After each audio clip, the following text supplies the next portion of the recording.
Dhulka oo abaaraysan oo dhibicu segsegay,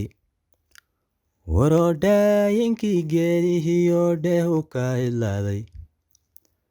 oo wixii dayr dhalaadaha dhaliyay jilalku, oo dhimbiisha geedaha ku taldhababaclaynayso, oo dhiilka laga dayay oo malku dhaaraq beelay, oo uu dhurdaawon ku dilay kugu dhawaaqayo,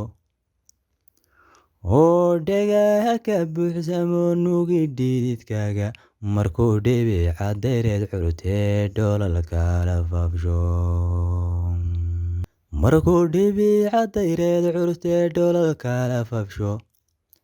daruuraha isdhaafiyo fadkiyo dhaysta midabaysay, markay qaansa dhowr midab lihina luqunta dheerayso, ee uu dhallaanku farxiyo ubadku dhaylaaso, dhulmaseeya goortuude ee weelka laga dhaansho,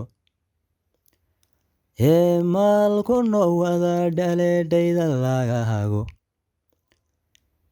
nin dhabeel la roosiyo ninkii dheeha mayracaba, hudhaantada inaan jiibina waa inoo dhaqaane, ma wax loo dhiga jira carradu maaha dheleele.